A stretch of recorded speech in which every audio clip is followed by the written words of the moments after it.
ಒಳ್ಳೆ ಪೇಮೆಂಟ್ ಆಯ್ತು ಕೀರ್ತಿಗೆ, ಒಳ್ಳೆ ಪೇಮೆಂಟ್ ಆಯ್ತು ನಾರಾಯಣ ಗೌಡ್ರಿಗೆ ಅಂತ ಮಾತಾಡಿದ್ರು.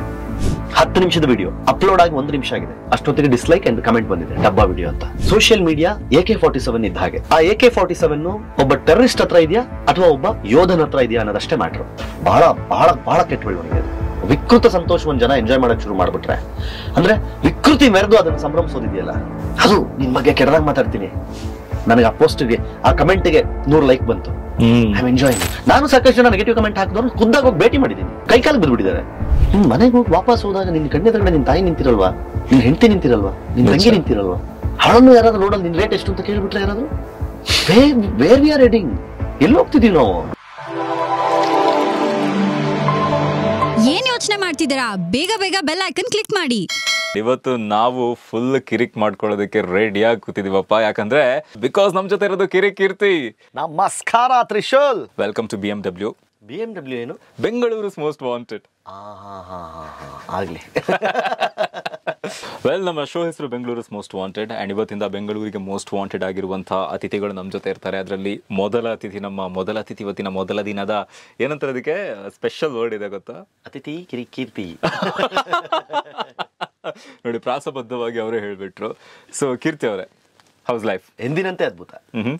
ಆಕ್ಚುಲಿ ನನಗೆ ಕಿರಿಕೀರ್ತಿ ಅವರು ಪರಿಚಯ ಹೇಗಂತ ಹೇಳಲಿ, ನಾನು ಒಬ್ರು ಜರ್ನಲಿಸ್ಟ್ ಆಗಿ ಅಂತ ಹೇಳ, ರೇಡಿಯೋ ಜಾಕಿ ಆಗಿ ಹೇಳ, ರಿಯಾಲಿಟಿ ಶೋ ಕಂಟೆಸ್ಟೆಂಟ್ ಆಗಿ ಹೇಳ, ಅಥವಾ ಜಡ್ಜ್ ಆಗಿ ಹೇಳ, ಆಂಕರ್ ಆಗಿ ಹೇಳ, ಯೂಟ್ಯೂಬರ್ ಆಗಿ ಹೇಳ.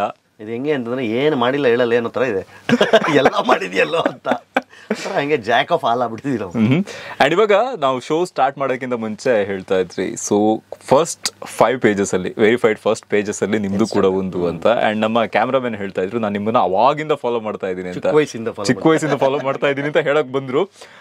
ಬಟ್ ಎಲ್ರಿಗೂ ಗೊತ್ತಿರೋ ಪ್ರಕಾರ ಇವಾಗ ನಮ್ಮ ಡೇಟಾ ರೆವಲ್ಯೂಷನ್ ಆದ್ಮೇಲೆ ಎಲ್ಲರೂ ಯೂಟ್ಯೂಬ್ ನೋಡಕ್ ಸ್ಟಾರ್ಟ್ ಮಾಡ್ತಾರೆ. ಬಟ್ ಆ ಟೈಮಲ್ಲೇ ನೀವು ಯೂಟ್ಯೂಬ್ ಅಲ್ಲಿ ವಿಡಿಯೋಸ್ ಮಾಡ್ತಾ ಇದ್ರಿ, ರೋಸ್ಟ್ ವಿಡಿಯೋಸ್ ಮಾಡ್ತಾ ಇದ್ರಿ, ಅದು ವಾಟ್ಸ್ಆಪ್ ಅಲ್ಲಿ ಎಲ್ಲ ಕಡೆ ವೈರಲ್ ಆಗ್ತಾ ಇತ್ತು.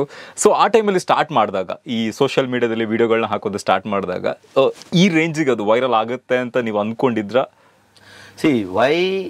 ನಾನು ಸ್ಟಾರ್ಟ್ ಮಾಡಿದ್ದೇನಕ್ಕೆ ಸೋಷಿಯಲ್ ಮೀಡಿಯಾ ಅಂತಂದ್ರೆ, ನಾನು ಮೀಡಿಯಾದಲ್ಲಿ ಆಕ್ಟಿವ್ ಮೀಡಿಯಾದಲ್ಲಿ ಇದ್ದವನು. ಓಕೆ. ಅಲ್ಲಿ ನನಗೆ ಏನ್ ಮಾಡಕ್ ಸಾಧ್ಯ ಇಲ್ಲ, ಅದನ್ನ ನಂದೇ ಒಂದು ವೇದಿಕೆಯಲ್ಲಿ ಹೇಳಬೇಕು ಅಂತ ಶುರು ಮಾಡಿದ್ದು ನಾನು. ಸೋಷಿಯಲ್ ಮೀಡಿಯಾದಲ್ಲಿ ಶುರು ಮಾಡಿದಾಗ ಆರಂಭದ ದಿನಗಳಲ್ಲಿ ಅದು ಡೇಟಾ ಆನ್ ಅಂಡ್ ಆಫ್ ಮಾಡ್ತಿದ್ದ time. 298 rupees 398 rupees per GB ಇತ್ತಲ್ಲ ತಿಂಗಳಿಗೆ. ಅದು ಏನು 1 GB 2 GB ಹಿಂಗೆ ವಾಟ್ಸ್ಆಪ್ ನೋಡೋದಾದ್ರೆ ಹಿಂಗೆ ಡೇಟಾ ಆನ್ ಮಾಡಿ ವಾಟ್ಸ್ಆಪ್ ನೋಡಿ ಟಕ್ಕಂತ ಆಫ್. ಹೌದು, ಆ ಸಮಯ. ಅವಾಗ ನಾನು ಮೊಬೈಲ್ ವಿಡಿಯೋಗಳನ್ನ ಮಾಡ್ಕೊಂಡು ಅಪ್ಲೋಡ್ ಮಾಡ್ತಿದ್ದಾಗ ಜನ ಲಿಟರಲಿ ಹೇಳ್ತೀರಿ, ಯಾರು ನೋಡ್ತಾರೋ ಯೂಟ್ಯೂಬಲ್ಲಿ ಅಂತ. ನೋಡ್ಲಿಲ್ಲ, 4 ವಿಡಿಯೋ ನೋಡ್ಲಿಲ್ಲ, 5 ವಿಡಿಯೋ ನೋಡ್ಲಿಲ್ಲ, 500 ವ್ಯೂಸ್ 300 ವ್ಯೂಸ್, ಯಾವುದೋ ಒಂದು 15,000 ಹೊಡ್ತು. ಅಲ್ಲಿಂದ ಸ್ಟಾರ್ಟ್ ಆಯಿತು. ಸ್ಲೋಲಿ ಹೆಂಗೆ ಅಂತಂದರೆ, ಜನ ಅದನ್ನು ಬುದ್ಧಿವಂತರು ಹೆಂಗೆ ಅಂದರೆ ಲೋರೆಸ್ ವಿಡಿಯೋಸ್ಗಳನ್ನು ಡೌನ್ಲೋಡ್ ಮಾಡ್ಕೊಂಡು ವಾಟ್ಸಪ್ಪಲ್ಲಿ ಅದನ್ನು 3 MB 4 MB ಒಳಗಡೆ ಕಂಪ್ರೆಸ್ ಮಾಡಿ ಅಲ್ಲೆಲ್ಲ ವೈರಲ್ ಮಾಡೋಕ್ಕೆ ಶುರು ಮಾಡಿದ್ರು. ಪೀಪಲ್ ಸ್ಟಾರ್ಟೆಡ್ ರೆಕಗ್ನೈಸಿಂಗ್ ಮೀ, ಅಂದರೆ ಸೋಷಿಯಲ್ ಮೀಡಿಯಾಯಿಂದ ಕಿರಿಕೀರ್ತಿ ಅಲ್ವಾ ಅಂತ. ಸೊ ಅಲ್ಲಿಂದ ಸ್ಟಾರ್ಟ್ ಆಗಿದ್ದು ಜರ್ನಿ. ಬಟ್ ನಾನು ಅದೇ ಹೇಳ್ತೀನಲ್ಲ, ಸೋಷಿಯಲ್ ಮೀಡಿಯಾ, ನಾನು ಯಾವಾಗಲೂ ಅದನ್ನು ಹೇಳ್ತೀನಿ, ಕರ್ನಾಟಕದಲ್ಲಿ, ಇಂಡಿಯಾದಲ್ಲೇ ನನ್ಗೆ ಗೊತ್ತಿರೋಂಗೆ ಸೋಷಿಯಲ್ ಮೀಡಿಯಾದಿಂದ ಯಾರಾದರೂ ಒಬ್ರು ಬಿಗ್ ಬಾಸ್ ಅಂತ ಶೋಗೆ ಹೋಗಿದ್ರೆ ನಾನೇ ಫಸ್ಟ್. ಸೋಷಿಯಲ್ ಮೀಡಿಯಾ ಪಿಕ್, ಸೋಷಿಯಲ್ ಮೀಡಿಯಾದಿಂದ ಒಬ್ಬನ್ನ ಎತ್ಕೋಬೇಕು ಅಂತ ಫಸ್ಟ್ ಪಿಕ್ ಮಾಡಿದ್ದು ನನ್ನೇ. ಸೊ ಆ ಮಟ್ಟಿಗೆ ಸೋಷಿಯಲ್ ಮೀಡಿಯಾ ಇಂಪ್ಯಾಕ್ಟ್ ಆಗಿತ್ತು. ಅಂಡ್ ಮೋರ್ ಓವರ್ ಏನು ಅಂತಂದ್ರೆ, ತುಂಬಾ ಚೆನ್ನಾಗಿತ್ತು ಸೋಷಿಯಲ್ ಮೀಡಿಯಾ ಅವಾಗ. ಸೋಷಿಯಲ್ ಮೀಡಿಯಾ ಅಂದ್ರೆ ಭಯ ಇರಲಿಲ್ಲ ಅವಾಗ. ಹೌದು, ಜನ ಜಸ್ಟ್ ಫಾರ್ ಫನ್ ಪರ್ಪಸ್ ಅಥವಾ ಇನ್ಫಾರ್ಮೇಶನ್ ನೋಡ್ತಾ ಇದ್ರು. ಇವಾಗ ಹಂಗಿಲ್ಲ, ಅನ್ಫಾರ್ಚುನೇಟ್ಲಿ ಫುಲ್ ಚೇಂಜ್ ಆಗ್ಬಿಟ್ಟಿದೆ. ಫುಲ್ ಭಯಂಕರ ಬದಲಾಗಿದೆ. ಬಟ್ ಆ ಟೈಮಲ್ಲಿ ವಿಡಿಯೋಸ್ ಮಾಡಕ್ ಸ್ಟಾರ್ಟ್ ಮಾಡಿದಾಗ ನೀವು ಅನ್ಕೊಂಡಿದ್ರ, ಇದು ಮುಂದೊಂದು ದಿನ ನನ್ಗೆ ಈ ಒಂದು ಮಟ್ಟದ ಒಂದು ಜನಪ್ರಿಯತೆ ತಂದ್ಕೊಡುತ್ತೆ, ಇದರಿಂದ ನಾನು ರಿಯಾಲಿಟಿ ಶೋಗಳಿಗೆ ಹೋಗ್ತೀನಿ? ಆ ಎಕ್ಸ್ಪೆಕ್ಟೇಷನ್ಸ್ ಏನು ಇಟ್ಕೊಂಡಿರ್ಲಿಲ್ಲ. ಬಟ್ ನನಗೆ ಇದ್ದಿದ್ದೇನು ಅಂತಂದ್ರೆ, ಅಲ್ಲಿ ಏನ್ ಮಾಡಕ್ಕಾಗಿಲ್ಲ, ಇಲ್ಲ ಅದನ್ನ ಮಾಡಬೇಕು ಅಂತ. ಮೇನ್ ಸ್ಟ್ರೀಮ್ ಮೀಡಿಯಾಗಳಲ್ಲಿ ಏನಾಗ್ತಾ ಇತ್ತು ಅಂತಂದ್ರೆ, free of cost Telugu, Tamil, Hindi ಸಿನಿಮಾಗಳನ್ನು ಪ್ರಮೋಟ್ ಮಾಡೋರು. ಹೌದು. ಕನ್ನಡ ಸಿನಿಮಾಗಳನ್ನು ಪ್ರಮೋಟ್ ಮಾಡಬೇಕು ಅಂತಂದ್ರೆ ಕಮರ್ಷಿಯಲ್ ಪೇಮೆಂಟ್ ಅಂತ ಕೇಳೋರು. ನಾನು ಸಿನಿಮಾ ಬ್ಯೂರೋ ಚೀಫ್ ಆಗಿ ಕೆಲಸ ಮಾಡ್ತಾ ಇದ್ದವನು. ನಮಗದು ಹೊಟ್ಟೆ ಉರಿಯೋದು, ಏನು ಯಾರ್ದೋ Telugu cinema free of cost ಮಾಡ್ತಾ ಇದೀವಿ ನಾವು ಪ್ರಮೋಷನ್. ಇಲ್ಲಿ ಕನ್ನಡ ಸಿನಿಮಾ ಒಬ್ಬ ಮಾಡ್ತೀಯಾನೆ, ಅವನಿಗೆ ನಾವು ಪ್ಯಾಕೇಜ್ ಕೊಡಬೇಕು, ದುಡ್ಡು ಕೊಡಬೇಕು ಅಂತ ಕೇಳ್ತಾ ಇದೀವಲ್ಲ. ಎಲ್ಲ ಸಿನಿಮಾದ ಎಲ್ಲ ದೊಡ್ಡ ಪ್ರೊಡ್ಯೂಸರ್ಗಳು ಓಕೆ, ಯಾರೋ ಒಂದು ಸಣ್ಣ ಸಿನಿಮಾ ಮಾಡಿದವನಿಗೆ ಅವ್ನಿಗೆ ಆಗಲ್ಲ, ಬಟ್ ಅವ್ನಿಗೆ ಆಸೆ ಇದೆ, ನಾನು ಈ ಟಿವಿಲಿ ಆ್ಯಡ್ ಕೊಡಬೇಕು, ಈ ಟಿವಿಯಲ್ಲಿ ನಂದು ಪ್ರೊಮೋ ಬರಬೇಕು ಅಂತ. ಸೊ ಮಾಡೋಕ್ಕಾಗ್ತಿಲ್ವಲ್ಲ ಅಂತ. ಸೊ ಹಾಗೆ ಹೊರಗಡೆ ಬಂದು ಅಲ್ಲಿ ಏನು ಮಾಡೋಕ್ಕಾಗ್ತಾ ಇರಲಿಲ್ವೋ ಕನ್ನಡದ ವಿಚಾರವಾಗಿ, ಕನ್ನಡ ಸಿನಿಮಾಗಳ ವಿಚಾರವಾಗಿ, ಅದನ್ನ ನಾನು ಮಾತಾಡೋಕ್ಕೆ ಶುರು ಮಾಡಿದೆ. ಇಲ್ಲಿ ಯಾರು ಹಂಗಿಲ್ಲ, ಅಲ್ಲಿ ರಿಸ್ಟ್ರಿಕ್ಷನ್ಸ್ ಇತ್ತು. ಎಡಿಟರ್ ಕೇಳ್ಬೇಕಿತ್ತು ನಾನು ಇದನ್ನ ಮಾಡ್ಲಾ ಅಂತ. ಅವ್ರು ಹೂ ಅಂದ್ರೆ ಅಷ್ಟೇ ಮಾಡ್ಲಿಕ್ಕಿತ್ತು ನನಗೆ. ಓಕೆ. ಇವಾಗ ಹಂಗಲ್ಲ, ಹೊರಗಡೆ ಬಂದು ನಾನು BBMP ಬಗ್ಗೆ ಮಾತಾಡ್ಬೇಕು ಅಂದ್ರೆ ಓಪನ್ ಆಗಿ ಮಾಡ್ತಾ ಇದ್ದೆ. BBMP ಡಬಲ್ ಹೆಲ್ಮೆಟ್ ರೂಲ್ಸ್ ಬಂತು, ನನಗೆ ಇಷ್ಟ ಬಂದಿದ್ದು ಮಾಡಿದೆ ನಾನು. 2 ಹೆಲ್ಮೆಟ್ ಬಂದ್ರೆ ಏನೇನಾಗುತ್ತೆ ಅಂತ. ಅದು ಜನಕ್ಕೆ ಇಷ್ಟ ಏನಾಯ್ತು, ಆಪ್ಟ್ ಆಯ್ತು, ಹತ್ರ ಆಯ್ತು. ಆಮೇಲೆ ಸೋಷಿಯಲ್ ಮೀಡಿಯಾ ಆ ತರದ ಕಂಟೆಂಟ್ ಬಿಟ್ಬಿಡಿ, ಸೋಷಿಯಲ್ ಮೀಡಿಯಾ ಕಾಂಟೆಂಟ್ ಕ್ರಿಯೇಟರ್ ಅನ್ನೋದೇ ಇರ್ಲಿಲ್ಲ. ಆ ತರದ ಕಾಂಟೆಂಟ್ ಯಾರು ಮಾಡ್ತಿರ್ಲಿಲ್ಲ. ಅಲ್ಲ, ಸೋಷಿಯಲ್ ಮೀಡಿಯಾ ಕಾಂಟೆಂಟ್ ಮಾಡೋರು ಇರ್ಲಿಲ್ಲ. ಸೊ ನಾನು ಅವಾಗ ಒಬ್ನೇ. ಅವಾಗೆಲ್ಲ ವ್ಲಾಗ್ಸ್ ಎಲ್ಲ ಇನ್ನೂ ಬಂದಿಲ್ಲ. ಕುತ್ಕೋ ಮೊಬೈಲಲ್ಲಿ ವಿಡಿಯೋ ಮಾಡು, ಅಪ್ಲೋಡ್ ಮಾಡು, ಅಷ್ಟೇ. ಸೊ ನನ್ಗೆ ಇವಾಗ್ಲೂ ನೆನಪಿದೆ, ಆ ಟೈಮಲ್ಲಿ ಸಾಕಷ್ಟು ಸಮಸ್ಯೆಗಳ ಬಗ್ಗೆ ನೀವು ವಿಡಿಯೋ ಮಾಡ್ತಾ ಇದ್ರಿ, ಕನ್ನಡದ ಬಗ್ಗೆ ಸಾಕಷ್ಟು ಸಮಸ್ಯೆಗಳಾದಾಗ ಅದ್ರ ಬಗ್ಗೆ ವಿಡಿಯೋ ಮಾಡ್ತಾ ಇದ್ವಿ. ಸೊ ಅದರಿಂದ ಇನ್ಸ್ಪಿರೇಷನ್ ಆಗಿ ತಗೊಂಡು ಎಷ್ಟೋ ಜನ ತಾವು ಕೂಡ ವಿಡಿಯೋ ಮಾಡಿ ಹಾಕೋದಕ್ಕೆ ಸ್ಟಾರ್ಟ್ ಮಾಡಿದ್ರು. ಅಂಡ್ ಇನ್ಫ್ಯಾಕ್ಟ್ ನನಗೂ ನೆನಪಿದೆ, ನಿಮ್ ವಿಡಿಯೋ ನೋಡಿದೆ ನಾನು ನಮ್ಮೂರಲ್ಲಿ ಅದೊಂದು ಸಮಸ್ಯೆ ಬಗ್ಗೆ ವಿಡಿಯೋ ಮಾಡಿ ಹಾಕಿದ್ರೆ ಅದು ಏನೇನು ಆಗ್ಬಿಟ್ಟಿದ್ದು ವಿಷಯ. ಇಲ್ಲ, ನಾವು ಆ ಟೈಮಲ್ಲಿ ಕೇಸ್ ಹಾಕ್ಸ್ಕೊಳಕ್ಕೂ ರೆಡಿ ಇದ್ವಿ. ಓಕೆ. ಫೇಸ್ ಮಾಡಕ್ಕೂ ರೆಡಿ ಇದ್ವಿ. ನಾನು ಅದನ್ನೇ ಹೇಳಿದ್ದು, ಕಾವೇರಿ ಗಲಾಟೆ ಆದಾಗ ಇವಾಗ ಬರ್ತಾ ನಾನು ಅದನ್ನೇ ನೋಡ್ತಾ ಇದ್ದೆ. ಅಲ್ಲಿ ಒಂದು ಜಾಗದಲ್ಲಿ ನಿಂತ್ಕೊಂಡು ಒಂದು ಪೋಸ್ಟ್ ಹಾಕ್ತೀನಿ ನಾನು, ಇವತ್ತು ಕಾವೇರಿ ಗಲಾಟೆ ಯಾರು ಸಪೋರ್ಟ್ ಮಾಡ್ತಾ ಇಲ್ಲ, ನಿಮ್ಮ ಆಫೀಸ್ ರನ್ನಿಂಗ್ ಅಲ್ಲಿ ಇದೆಯಾ, ನಮಗೊಂದು ಮೆಸೇಜ್ ಹಾಕಿ. ಅಥವಾ ನನ್ನ ಜೊತೆಗೆ ಈ ಪ್ರೊಟೆಸ್ಟ್ ಅಲ್ಲಿ ಜಾಯ್ನ್ ಆಗೋರು ಇದ್ರೆ ಬನ್ನಿ ಅಂದಾಗ 250-300 ಬೈಕ್ ವಿತಿನ್ 1 hour ಬಂದು ನಿಂತ್ಕೊಂಡ್ಬಿಡುತ್ತೆ. 300 ಬೈಕಲ್ಲಿ ಜನ ಬಂದು ನನ್ನ ಹಿಂದ್ಗಡೆ ನಿಂತಿರ್ತಾರೆ.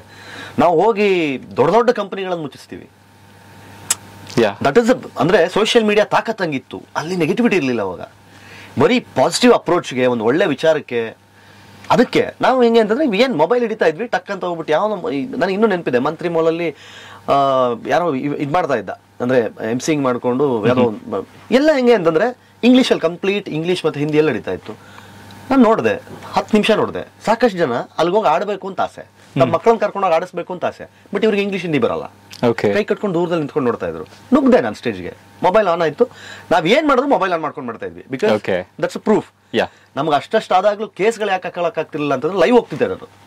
ಲೈವ್ ಹೋಗ್ಬಿಡೋದು, ಮಾಡೋದಷ್ಟೇ ಕೆಲಸನ. ಸೊ ಹಂಗೆ ಹೊರಗೆ ಕೇಳ್ತೀನಿ, ಯಾಕಪ್ಪ ಕನ್ನಡದಲ್ಲಿ ಮಾಡಲ್ಲ ನೀನು ಅಂತ, ಯಾಕೆ ಮಾಡಲ್ಲ ಅಂತ. ಅಲ್ಲಿ ಕುತ್ಕೊಂಡು ಕಲ್ ಕೇಳಿದೆ, ಯಾರಿಗೆ ಇಲ್ಲಿ ಕನ್ನಡ ಯಾರಿಗೆ ಬರುತ್ತೆ ಬರಲ್ಲ ಅಂತ ಕೇಳಿದೆ. 90% ಕನ್ನಡದವ್ರೆ. ಓಕೆ. ನೀನ್ ಯಾವ ಕಾರಣಕ್ಕೆ 10% ಜನರಿಗೋಸ್ಕರ ಯಾಕಲ್ಲಿ ಇಂಗ್ಲೀಷ್ ಹಿಂದಿ ಕಂಟೆಕ್ಟ್ ಮಾಡ್ತಿದ್ಯಾ ಅಂತ ಸೋಷಿಯಲ್ ಮೀಡಿಯಲ್ಲಿ ಪ್ರಶ್ನೆ ಮಾಡ್ತಿದ್ದೆ ನಾನು. ಆ 90% ಜನ ಕೈ ಎದ್ದಾಗ, ಅಲ್ಲಿಂದ ಅವ್ನು ಕನ್ನಡದಲ್ಲಿ ಶುರು ಮಾಡಿದಾಗ ಎಲ್ಲರೂ ಬಂದು ಪಾರ್ಟಿಸಿಪೇಟ್ ಮಾಡಿದ್ರು. ನಾನು ಹೇಳ್ತಾ ಇದ್ದೆ, ಅವ್ನು ಇವೆಂಟು ಸಕ್ಸಸ್ ಆಯ್ತು. ಅವನು ಕ್ರೌಡ್ ಫುಲ್ ಮಾಡಕ್ಕೆ ಅವ್ನು ಹಿಂದಿ ಇಂಗ್ಲೀಷಲ್ಲಿ ಮಾತಾಡಬೇಕು ಅಂತ ಯೋಚನೆ ಮಾಡೋದೇ first of all wrong thing ಅಂತ. ನಿಜ. ಆಯ್ತಾ? ನಾನು ಹೇಳ್ತಾ ಇರೋದು, ನೀವು ಯಾವುದೋ ಇಂಗ್ಲೀಷ್ ನಾವೆಲ್ ಅಲ್ಲಿ ಕನ್ನಡದಲ್ಲಿ ಆಡ್ ಕೊಡ್ಬೇಕು ಅಂತ ಕೊಟ್ರೆ ಅದು ಉಪಯೋಗ ಇಲ್ಲ. ಹಾಗೆ ಒಂದು ಅದ್ಭುತವಾದ ಕನ್ನಡ ನಾವೆಲ್ಲೋ, ಕನ್ನಡ ಹಾಡೋ, ಕನ್ನಡ ಪ್ಲಾಟ್ಫಾರ್ಮು ಇದ್ದಾಗ ಅಲ್ಲಿ ನೀವು ಇಂಗ್ಲೀಷ್ ಹಿಂದಿಯನ್ನು ಹೇರಿಕೆ ಮಾಡಿದ್ರೆ ನಿಮ್ಗೆ ಉಪಯೋಗ ಆಗಲ್ಲ ಅಂತ. Conversion rate is low. Radio city ಬೆಳಗ್ಗೆಯಿಂದ ಸಾಯಂಕಾಲ ತನಕ ಕನ್ನಡದ ಹಾಡುಗಳನ್ನು ಪ್ಲೇ ಮಾಡ್ತಾ ಇದೆ. ಇದ್ರ ಗ್ಯಾಪ್ ಅಲ್ಲಿ ಹಿಂದಿ ಇಂಗ್ಲೀಷ್ ಆಡ್ ಹೋದಾಗ ಅದು ರೀಚ್ ಆಗುತ್ತಾ ಅವನಿಗೆ ಯಾರಿಗೂ ಅನ್ನೋ ಪ್ರಶ್ನೆ ನನಗೆ. ಈ ಗಾಟ್ ಪಾಯಿಂಟ್. ರೀಚ್ ಆಗ್ತದೆ, ಆ ಟಾರ್ಗೆಟ್ ಆಡಿಯನ್ಸ್ ತಲುಪ್ತಾ ಇದೆಯಾ ಅಂತ. ಸೊ ಈ ತರದನ್ನ ಪ್ರಶ್ನೆ ಮಾಡಕ್ ಶುರು ಮಾಡಿದೆ ಸೋಷಿಯಲ್ ಮೀಡಿಯಲ್ಲಿ. ಜನಕ್ಕೆ ಅದು ಇಷ್ಟ ಆಯ್ತು. ಹೌದು, ಮಾತಾಡ್ತಿರೋದು ಕರೆಕ್ಟ್ ಇದೆ ಅಂತ ಅನ್ನಿಸ್ತು.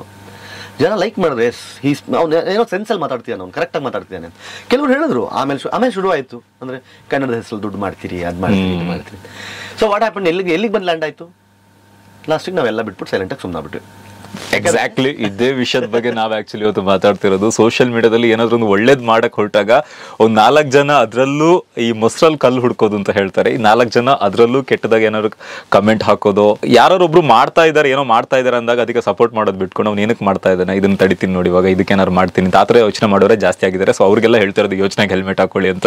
ಅಂಡ್ ಇನ್ಫ್ಯಾಕ್ಟ್ ನನಗೆ ಕರೆಕ್ಟಾಗಿ ನೆನಪಿದೆ, ಆ ಟೈಮಲ್ಲಿ ಸೋಷಿಯಲ್ ಮೀಡಿಯಾದ ಪವರ್ನ ಹೆಂಗ್ ತೋರಿಸ್ಕೊಟ್ಟಿದ್ರಿ ಅಂತ ಹೇಳಿದ್ರೆ, ಆ ಚೆನ್ನೈಯಲ್ಲಿ ಒಂದು ಫ್ಲಡ್ ಆಗುತ್ತೆ, ಮಳೆ ಬಂದು ಸಾಕಷ್ಟು ಫ್ಲಡ್ ಆಗುತ್ತೆ. ನೀವು ಸೋಷಿಯಲ್ ಮೀಡಿಯಾದಲ್ಲಿ ಫೇಸ್ಬುಕ್ ಅಲ್ಲಿ ಒಂದು ಪೋಸ್ಟ್ ಹಾಕ್ತೀರಾ, ನಾವು ಈ ತರ ಐಟಮ್ಗಳನ್ನ ತಗೊಂಡು ಹೋಗ್ತಾ ಇದೀವಿ, ಸೊ ಯಾರೆಲ್ಲ ಕಾಂಟ್ರಿಬ್ಯೂಟ್ ಮಾಡ್ತೀರಾ ಮಾಡ್ಬೋದು ಅಂತ. ಎಷ್ಟು ಲಾರಿ ಬಂದಿತ್ತು? 3 ಲಾರಿ. ಇಲ್ಲಿಂದ 3 ಲಾರಿ ಕಳಿಸಿದ್ದು. ಓಕೆ. ತಾವು ಬಂದಿರಲ್ಲ? ಎಸ್. ವಾಟರ್ ಕ್ಯಾನ್ ಇಟ್ಕೊಂಡು. ನಾನು ಹೇಳೋದು, ಅವತ್ತಿನ ದಿನ ಸೋಷಿಯಲ್ ಮೀಡಿಯಾನ ಬಳಸ್ತಾ ಇದ್ದಿದ್ದೇ ಒಳ್ಳೆ ಪರ್ಪಸ್ಗೆ. ಹೇಳೋದು, ಇಲ್ಲಿಂದ 3 ಲಾರಿಯಲ್ಲಿ ನಾವು ಅಲ್ಲಿಗೆ ಐಟಮ್ಸ್ ತಗೊಂಡೋಗಿ, ಹಾಲ್ ತಗೊಂಡೋಗಿ ಚೆನ್ನೈನ ಬೀದಿಗಳಲ್ಲಿ ಕೊಟ್ಟಾಗ ವಿ ಫೆಲ್ಟ್ ನಾವು ಎಂತ ಒಳ್ಳೆ ಪರ್ಪಸ್ಗೆ ಯೂಸ್ ಮಾಡ್ಬೋದು ಗುರು. ಅವತ್ತೊಂದು ಸಿನಿಮಾ ಗೆಲ್ಲಿಸ್ಲಿಕ್ಕೆ ಸೋಷಿಯಲ್ ಮೀಡಿಯಾ ಎಷ್ಟು ದೊಡ್ಡ ಅಸ್ತ್ರ ಆಗಿತ್ತು ನಮ್ಗೆ. ಎಲ್ಲೋ ದೊಡ್ಡ ದೊಡ್ಡ ಮಾಲ್ಗಳಲ್ಲಿ ಕನ್ನಡ ಸಿನಿಮಾಗಳನ್ನು ಹಾಕ್ತಿಲ್ಲ ಅಂದಾಗ ಲೈವ್ ಬಿಟ್ಕೊಂಡು ನುಗ್ತಾ ಇದ್ವಿ ನಾವು, ಥಿಯೇಟರ್ಗೆ ನುಗ್ತಾ ಇದ್ವಿ, ಚೇಂಜ್ ಮಾಡಿದೀವಿ. ಅವತ್ತು ಸೋಷಿಯಲ್ ಮೀಡಿಯಾ ಬಳಸ್ಕೊಂಡು 120 ರೂಪಾಯಿ ಮಲ್ಟಿಪ್ಲೆಕ್ಸ್ಗಳಲ್ಲಿ ಟಿಕೆಟ್ ಆಗಬೇಕು ಅಂತ ನಾವು ಸೋಷಿಯಲ್ ಮೀಡಿಯಲ್ಲಿ ಕ್ಯಾಂಪೇನ್ ಮಾಡಿ ಸಿಗ್ನೇಚರ್ಗಳನ್ನು ಕಲೆಕ್ಟ್ ಮಾಡಿ 50,000 ಸಿಗ್ನೇಚರ್ಗಳನ್ನು ಕಲೆಕ್ಟ್ ಮಾಡಿ ಗವರ್ಮೆಂಟ್ 120 ರೂಪೀಸ್ ಟಿಕೆಟ್ ಮಾಡಬೇಕು ಅಂತ ಆರ್ಡರ್ ಮಾಡೋ ಥರ ಮಾಡಿದ್ವಿ. ಪೇಪರ್ಗಳಲ್ಲಿ ಕವರ್ ಪೇಜಲ್ಲಿ ನಮ್ಮ ಫೋಟೋಗಳು ಬಂತು. ಸೋಷಿಯಲ್ ಮೀಡಿಯಾದಿಂದ ಬದಲಾಯಿಸ್ತಾ ಇದ್ದಾರೆ ಇವರು ಸೊಸೈಟಿನ ಅಂತ. ಅವತ್ತು ಉಪಯೋಗ ಆಗ್ತಾ ಇದ್ದಿದ್ದು ಸೋಷಿಯಲ್ ಮೀಡಿಯಾ ಆ ಕಾರಣಗಳಿಗೆ. ಹೌದು. ಇನ್ಫ್ಯಾಕ್ಟ್ ಆ ಟೈಮಲ್ಲಿ ಬಾಹುಬಲಿ ಅಂತ ಸಿನಿಮಾ ರಿಲೀಸ್ ಆದಾಗ ರಂಗಿತರಂಗ ಬಂತು. ನಾನು ಅದನ್ನೇ ನನ್ನ ಫ್ರೆಂಡ್ ಹತ್ರ ಮಾತಾಡ್ತಾ ಇದ್ದೆ, ಹೌ ಪವರ್ಫುಲ್ ವಾಸ್ ಅಂತ. ನಾವು ಬಾಹುಬಲಿ ವಿಚಾರಕ್ಕೆ ಹೆಂಗ್ ನಿಂತಿದ್ವಿ ಅಂತಂದ್ರೆ ತಟ್ಟರ್ಸ್ಬಿಟ್ಟು ಹೋಗ್ಬಿಟ್ಟಿದ್ವಿ. ಇನ್ಫ್ಯಾಕ್ಟ್ ಅದ್ರ ವಿಲನ್ ಬಾಹುಬಲಿಯ ಕ್ಯಾರೆಕ್ಟರ್ಗಳು ನಮ್ಮನ್ನ ಅಡ್ರೆಸ್ ಮಾಡಿ ಸಾರಿ ಕೇಳಿದ್ರು. ಬಾಹುಬಲಿ ಆಕ್ಟ್ ಮಾಡಿದವರು ಅಡ್ರೆಸ್ ಮಾಡಿ ಸಾರಿ ಕೇಳ್ತಾ ಇದ್ರು. ಸೊ ಆ ಲೆವೆಲ್ ಅಲ್ಲಿ ಪವರ್ ಇತ್ತು ಸೋಷಿಯಲ್ ಮೀಡಿಯಾ. ಇದೇ ಈಗಲೂ ಇದೆ, ಇಲ್ಲ ಅಂತಲ್ಲ. But as I always say, social media AK-47 ಇದ್ದ ಹಾಗೆ. ಆ AK-47 ಒಬ್ಬ ಟೆರರಿಸ್ಟ್ ಹತ್ರ ಇದೆಯಾ ಅಥವಾ ಒಬ್ಬ ಯೋಧನ ಹತ್ರ ಇದೆಯಾ ಅನ್ನೋದಷ್ಟೇ ಮ್ಯಾಟ್ರು. ಓಕೆ, ಅದು ಒಬ್ಬ ಟೆರರಿಸ್ಟ್ ಹತ್ರ ಇದ್ರೆ ಅದು ಆತಂಕಕ್ಕೆ ಕಾರಣ ಆಗುತ್ತೆ, ಭಯ ಪಡ್ಲಿಕ್ಕೆ ಕಾರಣ ಆಗುತ್ತೆ. ಅದು ಒಬ್ಬ ಯೋಧನ ಹತ್ರ ಇದ್ರೆ ಸೇಫ್ಟಿ ಅಂತ ಅನ್ಸುತ್ತೆ, ನಾನು ಸುರಕ್ಷಿತವಾಗಿದ್ದೀನಿ ಅನ್ಸುತ್ತೆ. ನೀನು ಸೋಷಿಯಲ್ ಮೀಡಿಯಾನ ಹೇಗೆ ಬಳಸ್ತೀಯಾ? ಒಬ್ಬ ಟೆರರಿಸ್ಟ್ ತರನ, ಒಬ್ಬ ಯೋಧನ ತರನ ನೀನು ಡಿಸೈಡ್ ಮಾಡಷ್ಟೇ. Okay, that simple. ಸೊ ಇಷ್ಟೆಲ್ಲ ಲೈಕ್ ಸೋಷಿಯಲ್ ಮೀಡಿಯಾದಿಂದ ಸಾಕಷ್ಟು ರೆವಲ್ಯೂಷನ್ ಎಲ್ಲ ಕ್ರಿಯೇಟ್ ಮಾಡಕ್ ಹೊರಟಿದ್ರಿ, ಬಟ್ ಸೈಲೆಂಟ್ ಆಗಿಬಿಟ್ರಿ. ಹೌದು, ಏನಕ್ಕೆ? ಒಂದು ದಿನ ನನಗೊಂದು ಕಮೆಂಟ್ ಬರುತ್ತೆ. ನಮ್ಮಮ್ಮ ಸೋಷಿಯಲ್ ಮೀಡಿಯಲ್ಲಿ ತುಂಬಾ ಆಕ್ಟಿವ್ ಇರಲ್ಲ, ಬಟ್ ಅವ್ರಿಗೆ ಆಸೆ ನನ್ನ ಮಗನ ಬಗ್ಗೆ ಏನ್ ಮಾತಾಡಿದ್ದಾರೆ ಅಂತ ಕಮೆಂಟ್ ನೋಡಬೇಕು ಅಂತ. ಓಕೆ, ಅದರಲ್ಲಿ ಒಂದು ದಿನ ಒಂದು ಕಮೆಂಟ್ ಬಂದಿರುತ್ತೆ, ಕನ್ನಡದ ಹೆಸರಲ್ಲಿ ದುಡ್ಡು ಮಾಡುವ ಬದಲು ನಿನ್ನ ತಾಯಿ ಮತ್ತು ನಿನ್ನ ಹೆಂಡತಿಯನ್ನು ಇಟ್ಕೊಂಡು ದುಡ್ಡು ಮಾಡು ಅಂತ. ನಮ್ಮಮ್ಮ ಅವತ್ತು ನನ್ನ ಹತ್ರ ಬಂದು ಕಾಲಿಗೆ ಬೀಳೋ ತರ ನನ್ನ ಹತ್ರ ಕಣ್ಣೀರು ಹಾಕೊಂಡು ಕೇಳ್ತಾರೆ, ಸಾಕ್ ಮಗನೇ ನಿಲ್ಲಿಸ್ಬಿಡು ಅಂತ. ಓಕೆ, ಅಷ್ಟೇ, ಸ್ಟಾಪ್ಡ್. ಯಾವ ವರ್ಷ ಆಯ್ತು? ಒಂದು 4-5 ಇಯರ್ಸ್ ಆಗಿರ್ಬೋದು. Lockdown time. ಅಂದ್ರೆ ಅದಕ್ಕಿಂತ ಸ್ವಲ್ಪ ಹಿಂದೆ. ಓಕೆ, ಅಷ್ಟೇ, ಅಲ್ಲಿಗೆ ಆಯ್ತು. ನನ್ಗನ್ನಿಸ್ತು ಇದರಿಂದ ಲಾಭ ಇಲ್ಲ. ಅದನ್ನ ಯಾರೋ ಬೇರೆ ಪರಭಾಷಿಕ ಮಾತಾಡಿದ್ರೆ ನಂಗೇನು ಬೇಜಾರಾಗ್ತಿರ್ಲಿಲ್ವೇನೋ. ಓಕೆ, ಅಂದ್ರೆ ಅವನಿಗೆ ನಾನು ನನ್ನ ಭಾಷೆ ಬಗ್ಗೆ ಇಷ್ಟು ಮಾತಾಡ್ತೀನಿ ಅನ್ನೋ ಕೋಪಕ್ಕೆ ಅವ್ನು ಮಾತಾಡಿರ್ಬೋದು ಅಂತ. ಬಟ್ ಅವನೊಬ್ಬ ಕನ್ನಡಿಗನೇ, ಕನ್ನಡದವನೇ ಮಾತಾಡಿದ್ದು. ಅವಾಗ ಅನ್ನಿಸ್ತು I am doing something wrong. Okay, I am hitting wrong side. ಇಲ್ಲಿ ಯಾವ ಪ್ರತಿಫಲಾಪೇಕ್ಷೆ ಇಲ್ಲದೆ ನೀವು ಏನೇ ಮಾಡ್ಲಿಕ್ಕೆ ಪ್ರಯತ್ನ ಪಟ್ಟರು ಸಹಿತ ಜನರ ನಿರೀಕ್ಷೆಗಳು ಬೇರೆನೇ ಇರ್ತವೆ, ಅವ್ರ ಉದ್ದೇಶಗಳು ಬೇರೆನೇ ಇರ್ತವೆ. ಬಾಹುಬಲಿ ಸಿನಿಮಾದ ವಿರುದ್ಧ ನಾವು ಅಷ್ಟು ದೊಡ್ಡ ಮಟ್ಟದಲ್ಲಿ ಹೋಗಿ ರಂಗಿತರಂಗ ಅವತ್ತೊಂದು ಸೂಪರ್ ಹಿಟ್ ಆಗಬೇಕು ಅಂತಂದಾಗ ಅದ್ರಲ್ಲಿ ಬಹಳ ದೊಡ್ಡ ಪಾತ್ರ ಕನ್ನಡ ಹೋರಾಟಗಾರದಿತ್ತು. ಸೊ ನಮ್ಗೇನು ಹೇಳಿದ್ರು ಲಾಸ್ಟ್ಗೆ, ಎಂಡ್ ಆಫ್ ದ ಡೇ ಒಳ್ಳೆ ಪೇಮೆಂಟ್ ಆಯ್ತು ಕೀರ್ತಿಗೆ, ಒಳ್ಳೆ ಪೇಮೆಂಟ್ ಆಯ್ತು ನಾರಾಯಣಗೌಡರಿಗೆ ಅಂತ ಮಾತಾಡಿದ್ರು. ಓಕೆ, ಸೀರಿಯಸ್ಲಿ ನಾನು ಹೇಳ್ತೀನಲ್ಲ, ಕನ್ನಡದ ಹೆಸರಿನಲ್ಲಿ ಯಾರ ಹತ್ರ ನಾನು 50 ಪೈಸೆ ತಗೊಂಡಿರೋದು ನಿಮಗೆ ಗೊತ್ತಿದ್ರೆ ಬಂದು ನನಗೆ ಹೇಳಿ, ನಿಮ್ಮ ಮನೇಲಿ ಸಾಯೋ ತನಕ ಜೀತಕ್ಕಿರ್ತೀನಿ ನಾನು. ಇದು ನನ್ನ ಚಾಲೆಂಜ್. ಕನ್ನಡದ ಕಾರ್ಯಕ್ರಮಗಳಿಗೆ ಹೋಗಿ ದುಡ್ಡಿಸ್ಕೊಂಡ ಕೀರ್ತಿ ಅಂತಾನೋ, ಕನ್ನಡ ರಾಜ್ಯೋತ್ಸವ ಕಾರ್ಯಕ್ರಮಕ್ಕೆ ಕಾಲೇಜ್ಗಳಿಗೋ ಸ್ಕೂಲ್ಗಳಿಗೂ ಹೋಗಿ ದುಡ್ಡಿಸ್ಕೊಂಡ ಅಂತಾನೋ, ಅಥವಾ ಕನ್ನಡದ ಹೆಸರಲ್ಲಿ ಕೀರ್ತಿ ರೋಲ್ ಕಾಲ್ ಮಾಡ್ದ ಅಂತಾನೋ. ಹೇಳ್ತೀನಲ್ಲ, ಕನ್ನಡಕ್ಕಾಗಿ ಕೈ ಎತ್ತು ನಿನ್ನ ಕೈ ಕಲ್ಪವೃಕ್ಷ ಆಗುತ್ತೆ ಅಂತ ಹೇಳಿದ್ರು ಕುವೆಂಪು ಅವರು. ಇವತ್ತು ಕನ್ನಡಕ್ಕಾಗಿ ಕೈ ಎತ್ತು ರೋಲ್ ಕಾಲ್ ಅನ್ನೋ ಬಿರುದು ಬರುತ್ತೆ ನಿಮಗೆ. So unfortunate. ನಾನು ಹೇಳ್ತೀನಿ, ಕನ್ನಡ ಅಂತಲ್ಲ. ನಾನು ಸಮಾಜಕ್ಕೆ ಮತ್ತು ಅನ್ನದ ಭಾಷೆಗೆ, ನನ್ನ ಅಮ್ಮನ ಭಾಷೆ ತುಳು, ನನ್ನ ಅನ್ನದ ಭಾಷೆ ಕನ್ನಡ. ಆಕೆ ನಾನು ಅಷ್ಟು ಇಷ್ಟಪಡೋ ಕಾರಣಕ್ಕೆ, ನನ್ನ ತಾಯಿ ಅನ್ನೋ ಕಾರಣಕ್ಕೆ ನಾನು ಹೋರಾಡಿದ್ದು. ನಮ್ಮ ಅಮ್ಮನಿಗೆ ಯಾರಾದರೂ ಇವಾಗ ರೋಡಲ್ಲಿ ಹೋಗ್ಬೇಕಾದ್ರೆ ಗುರಾಯಿಸಿದ್ರು ರೇಗಿಸಿದ್ರು ಮಾಡಿದ್ರೆ ನಾನು ಹೋರಾಟಗಾರ ಆಗ್ಬೇಕಾಗಿಲ್ಲ, ಆ ತಾಯಿ ಮಗ ಆಗಿದ್ರೆ ಸಾಕಲ್ವಾ. ಅದನ್ನೇ ಕನ್ನಡದ ವಿಚಾರದಲ್ಲಿ. ಬಟ್ ಆ ಟೈಮಲ್ಲಿ ನಿಮಗೆ ಸಾಕಷ್ಟು ತುಳು ಪೇಜ್ಗಳು ಟ್ರೋಲ್ ಮಾಡ್ತಾ ಇದ್ದು. ಅಫ್ಕೋರ್ಸ್ ನಾನು ಅದನ್ನೇ ಹೇಳ್ತಾ ಇರೋದು. ನಾನು ಅವೆಲ್ಲವನ್ನ ಫೇಸ್ ಮಾಡಿ ಭಾಷೆ ಪರವಾಗಿ ನಿಂತಿದ್ದೆ, ಅವೆಲ್ಲವನ್ನ ಫೇಸ್ ಮಾಡಿ ಅವ್ರಿಗೂ ಅರ್ಥ ಮಾಡಿಸಿ. But unfortunately end of the day ಏನಾಯ್ತು, ನೀವು ಕಳ್ಕೊಂಡ್ರಿ ಒಬ್ಬನ್ನ. ನನಗೆ ಈಗಲೂ ಅನ್ಸುತ್ತೆ, ಎಷ್ಟೋ ವಿಚಾರಗಳನ್ನು ನೋಡಿದಾಗ, ಎಷ್ಟೋ ಜನ ಕೆಲವೊಂದು ಸೀನ್ಗಳು ನೋಡಿದಾಗ ನನಗೆ ಅನ್ಸುತ್ತೆ ಮಾತಾಡಬೇಕು ಅನ್ಸುತ್ತೆ. ಬಟ್ ಮಾತಾಡಲ್ಲ. ನಾನು ಪೊಲಿಟಿಕಲ್ ಮಾತಾಡ್ಬಿಡ್ತೀನಿ, ಬಿಕಾಸ್ ನನಗೆ ಅರ್ಗಿಸ್ಕೊಳಕ್ಕೆ ಬರುತ್ತೆ. ಪೊಲಿಟಿಕಲಿ ನಾನು ಇವಾಗ ಯಾವುದೋ ಒಂದು ಪಾರ್ಟಿಯ ನಾಯಕರ ಬಗ್ಗೆ ಮಾತಾಡಿದಾಗ ಇನ್ನೊಬ್ರು ಬಂದು ಕಮೆಂಟ್ ಮಾಡೋದು ಅದು ಓಕೆ. ಬಟ್ ಭಾಷೆ ವಿಚಾರದಲ್ಲಿ ಮಾತಾಡಿದಾಗ ನನ್ನ ಭಾಷಿಕನೇ ಬಂದು ನನಗೆ ಕಮೆಂಟ್ ಮಾಡ್ತಾನಲ್ಲ, ಅದನ್ನ ಹೆಂಗೆ ಸಹಿಸ್ಕೊಳ್ಳಿ? ನಾನು ಹೋರಾಡಿದ್ದು ನಿಮ್ಮಮ್ಮನ ಪರವಾಗಿ ಕಣೋ. ನೀನು ನನ್ನ ತಮ್ಮ. ಹಾಗೆ ನೋಡಿದ್ರೆ ಕನ್ನಡ ನಿನಗೂ ಅಮ್ಮ ಆದರೆ ನೀನು ನನ್ನ ತಮ್ಮ, ನೀನು ನನ್ನ ಅಣ್ಣ. ನೀನು ನನ್ನ ಬಗ್ಗೆ ಮಾತಾಡ್ತಾ ಇದೀಯಾ? ಅಟ್ಲೀಸ್ಟ್ ನೋಡಿದ್ಯಾ? ಎಲ್ಲಾದ್ರೂ ನೋಡಿದ್ಯಾ ನಾನು ಎಲ್ಲಾದ್ರೂ ತಗೊಂಡಿದ್ದು ಮಾಡಿದ್ದು? ಯಾಕೆ ಹೇಳ್ತೀಯ? ಕನ್ನಡದ ಹೆಸರು ದುಡ್ಡು ಮಾಡಬೇಕು ಅಂತಿದ್ರು, ಯಾಕೆ ಇವತ್ತು ಕೀರ್ತಿ ಬೆಂಗಳೂರಿಗೆ ಬಂದು 17ನೇ ವರ್ಷದಲ್ಲಿ ಬಾಡಿಗೆ ಮನೇಲಿ ಯಾಕಿರ್ಬೇಕಿತ್ತು? ನಾವು ಅದನ್ನ ಮೀಡಿಯಾದಲ್ಲಿ ಇದ್ದಾಗಲೂ ಪಾಲಿಸ್ಕೊಂಡು ಬಂದಿದ್ದೀನಿ, ಇವತ್ತು ಪಾಲಿಸ್ತೀನಿ. ಅದೆಂಥದ್ದೇ ಸಂದರ್ಭ ಬರಲಿ, ಆ ಥರದ ಅಸಹ್ಯದ ದುಡ್ಡು ನಮಗೆ ಬೇಡ, ನಮಗದರ ಅವಶ್ಯಕತೆ ಇಲ್ಲ.